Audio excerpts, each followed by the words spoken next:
শাকিব খানের সিনেমায় গান গাইবেন আতিফ আসলাম, অরিজিৎ সিং সহ বলিউডের বিখ্যাত নামকরা সঙ্গীত শিল্পীরা।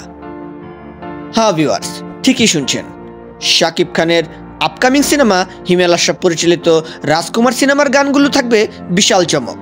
শাকিব খানের আপকামিং সিনেমা রাজকুমারে বলিউডের বিখ্যাত সঙ্গীত শিল্পীদের কণ্ঠতে ঠোঁট মেলাবেন আমাদের ঢালিউড ভাইজান, ঢালিউড সুপারস্টার শাকিব খান।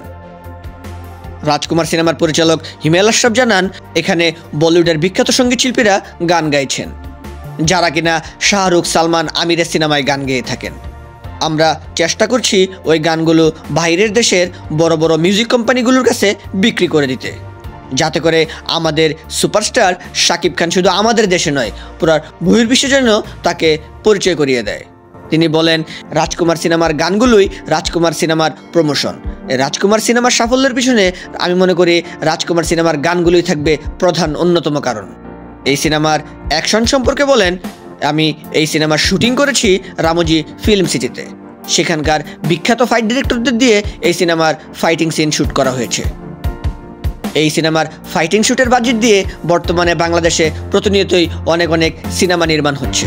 আপনারা জানলে আরও অবাক হবেন যে এই সিনেমার ফাইটিং সিনগুলো 99% শাকিব খান স্বয়ং নিজেই শ্যুট করেছেন, কোনো ডামি ইউজ করেননি।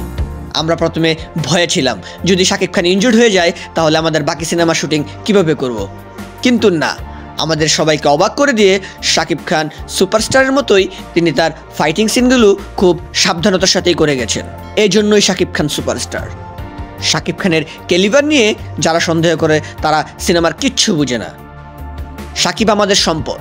এই শাকিব খানের মধ্যে যা আছে আমি মনে করি বলিউডের, শুধু বলিউড না, হলিউডের বিভিন্ন তারকাদের মধ্যে তা নেই।